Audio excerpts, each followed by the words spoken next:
Assalamualaikum warahmatullahi wabarakatuh.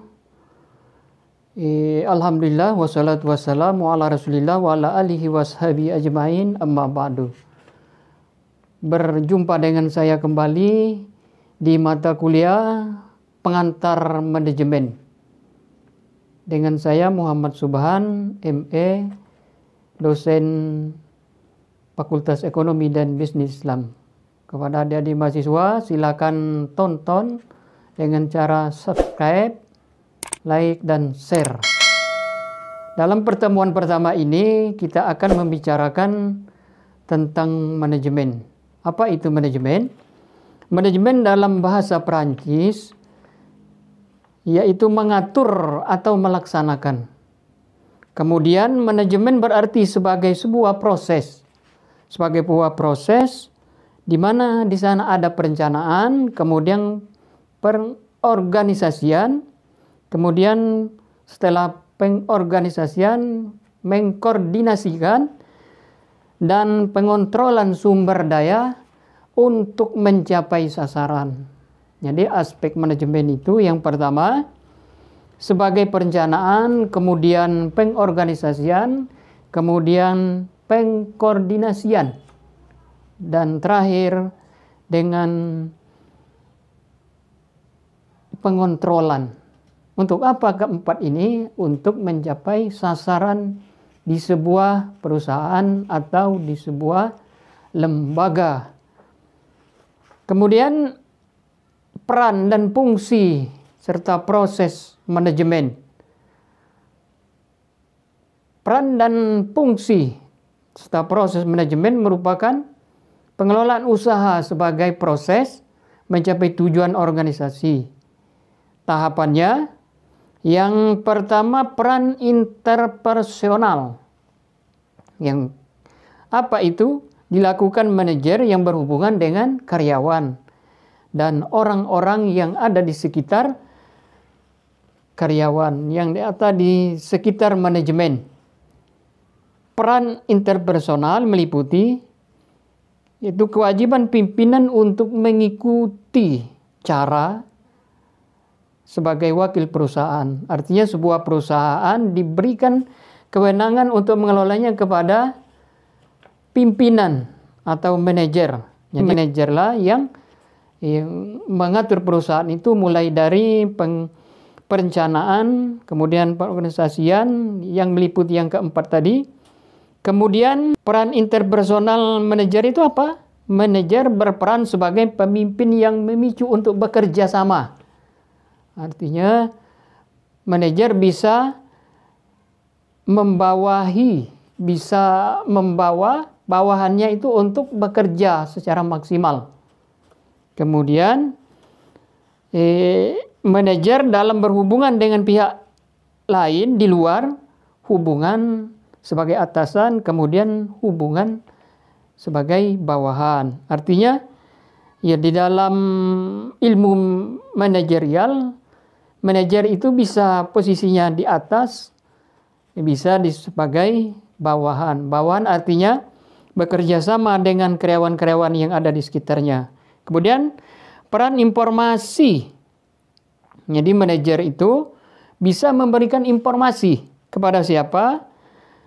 Manajer berperan mengawasi betul informasi yang diminta organisasi. Artinya informasi apa yang dibutuhkan oleh perusahaan itu dia melalui manajer. Kemudian berperan menyebarkan informasi yang relevan yang dibutuhkan oleh bawahannya. Dia ketika mendapat informasi yang berharga oleh manajer dan tidak didiamkan saja, tetapi share, artinya dipiralkan kepada bawahannya untuk ditindaklanjuti atau dikerjakan supaya perusahaan ataupun lembaga bisa mencapai tujuan yang maksimal. Kemudian manajer berperan sebagai juru bicara. Jadi manajer juga ketika ditanya pihak wartawan, pihak luar bagaimana, kemudian pihak penegak hukum dan segala macamnya, jadi manajer bisa punya hak untuk menjawab segala hal yang berhubungan dengan perusahaan. Kemudian peran mengambil keputusan, jadi manajer juga perlu memiliki sikap kreatif atau berjiwa entrepreneurship. Artinya jiwa kewirausahaannya itu harus perlu yang dimiliki oleh sebuah atau seseorang yang menjadi manajer. Jadi manajer itu tidak sembarangan. Jadi manajer itu kalau manajer bank, ya bagaimana posisi untuk memajukan perbankan, perbankan syariah dan lain sebagainya. Kemudian manajer berperan menangani permasalahan. Tidak mungkin perusahaan yang besar, yang sedang, kemudian yang kecil tidak ada permasalahan. Jadi manajer dengan bawahannya, kemudian dengan atasan manajer lagi, itu bisa secara bersama-sama, kolektif atau kolegial untuk memecahkan permasalahan yang ada di perusahaan itu. Ya paling kecil misalnya di rumah tangga, artinya yang jadi manajer di rumah tangga bapaknya, kemudian ibunya, kemudian anak-anaknya itu menjadi bawahannya atau karyawannya. Di dalam rumah tangga yang sekecil itu pun harus diselesaikan. Permasalahannya tetap ada atau tetap muncul. Kemudian kita masuki materi berikutnya, fungsi manajemen. Apa itu fungsi manajemen? Kemudian yang pertama perencanaan, artinya merencanakan sebuah perusahaan untuk mencapai tujuan. Perusahaan yang besar, yang sedang, yang kecil, itu sudah barang pasti punya perencanaan. Tidak mungkin perusahaan tidak direncanakan dengan maksimal untuk tujuan-tujuan yang di masa yang akan datang. Kemudian tujuan pengantar manajemen. Kenapa tujuan diadakannya mata kuliah pengantar manajemen? Satu, perencanaan yang sudah kita jelaskan secara garis besarnya. Yang kedua, pengorganisasian. Artinya membuat perencanaan itu diorganisasikan, dikerjakan di dalam bentuk organisasi. Kemudian yang ketiga, pengawasan. Artinya apapun yang direncanakan, diorganisasikan tanpa ada pengawasan, tidak mungkin tujuan perusahaan, tujuan lembaga akan tercapai. Kemudian bagian yang kedua, manajemen terbagi menjadi 4. Perencanaan sudah dijelaskan, kemudian perorganisasian, kemudian pengawasan, dan melaksanakan. Kemudian fungsinya tidak hanya direncanakan, tidak hanya dibagi-bagi dalam perorganisasian dan diawasi kalau tanpa ada pelaksanaan di lapangan. Artinya pengawasan baru berfungsi ketika perencanaan itu dilaksanakan, baru muncul pengawasan. Kemudian fungsi pengorganisasian apa? Sebagai menciptakan hubungan-hubungan antara fungsi, personalia, serta faktor fisik agar kegiatan harus terlaksana dengan baik. Fungsi pengarahan. Kemudian fungsi manajemen menstimulir tindakan-tindakan agar benar dilaksanakan. Kemudian fungsi pengorganisasian, suatu usaha terkoordinir ialah di mana kegiatan karyawan itu harmonis. Jadi karyawan harus melaksanakannya dengan senyum, ramah, kemudian terarah. Jadi senyumnya ramah, melayani, terintegrasi untuk mencapai tujuan. Kemudian fungsi pengawasan, pada hakikatnya mengatur apakah kegiatan sesuai dengan prinsip atau persyaratan atau SOP yang sudah ada di perusahaan itu.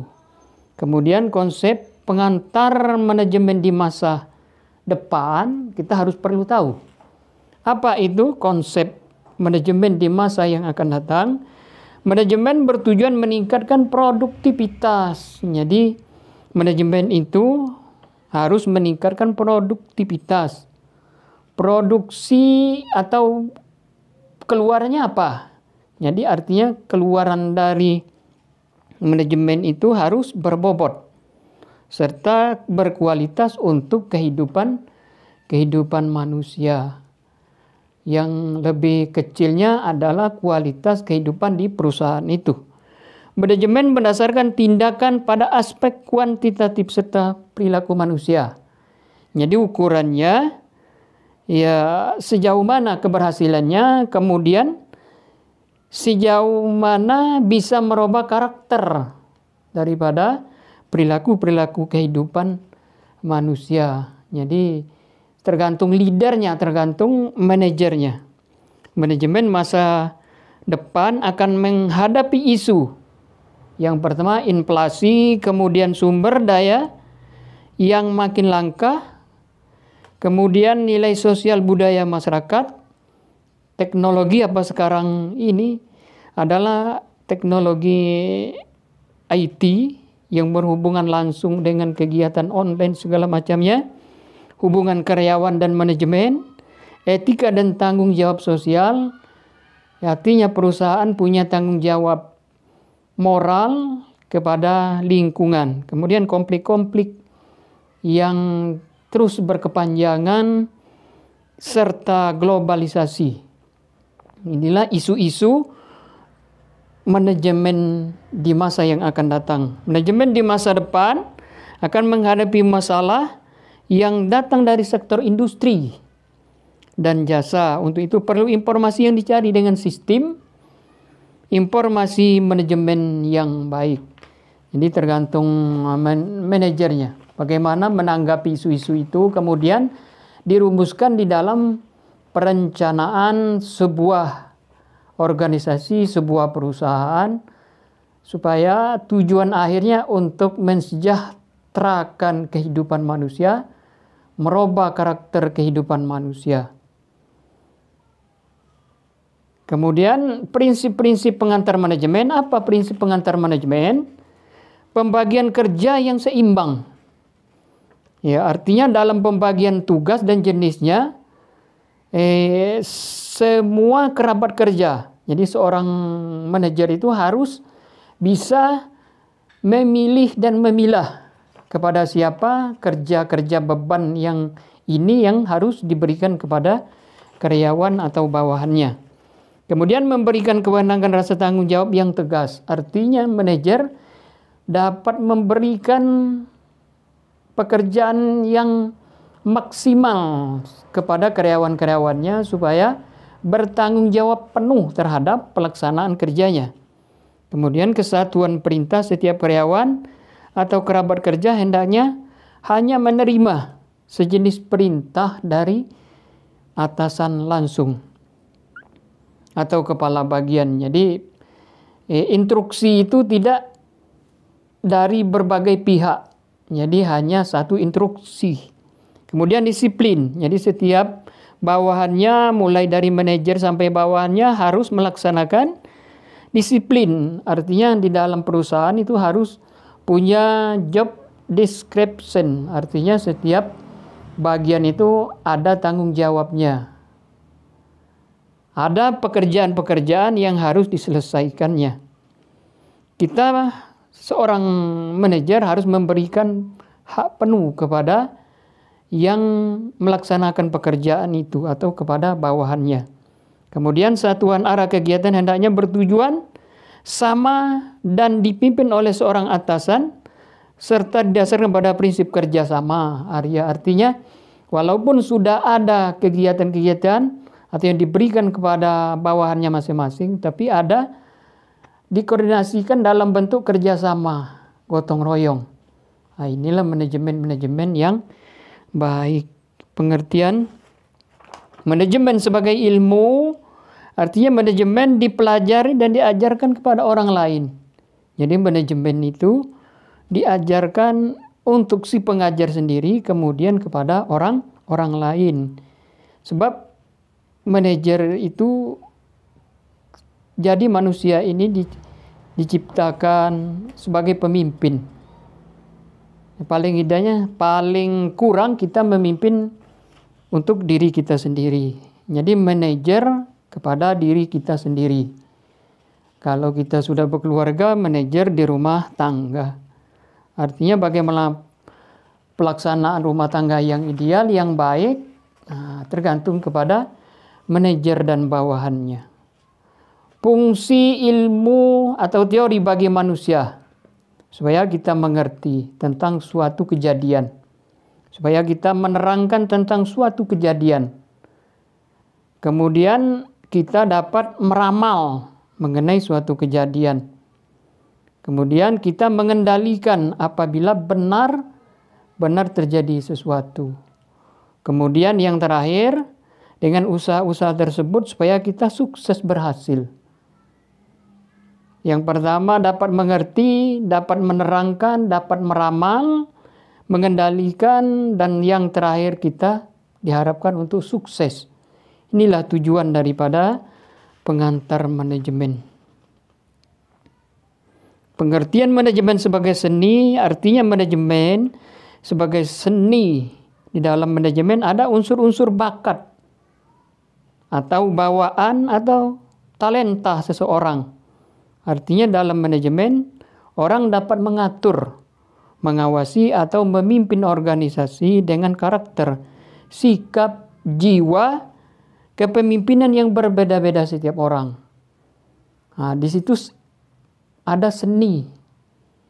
Jadi ilmu manajemen sebagai seni memimpin diri sendiri, seni memimpin bawahan di dalam sebuah perusahaan, seni kita menjadi pemimpin di suatu organisasi, seni memimpin atau mengenal teman atau karyawan yang bisa diajak kerjasama. Kan tidak semua kita bisa merangkul bawahan supaya bisa bekerja seperti kita. Jadi di situ ada ilmu, ada seni.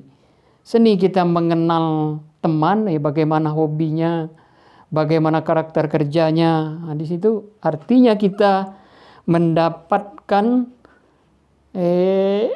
tujuan yang maksimal daripada perusahaan, daripada organisasi, daripada lembaga, apapun yang namanya, supaya sukses kita tidak hanya belajar dari ilmu, tapi belajar dari seni. Mungkin adik-adik, ya nanti diskusinya diperpanjang. Saya mengharapkan supaya ada diskusi. Silakan adik subscribe, like, dan share, tonton sampai habis. Dan saya sudahi. Wassalamualaikum warahmatullahi wabarakatuh.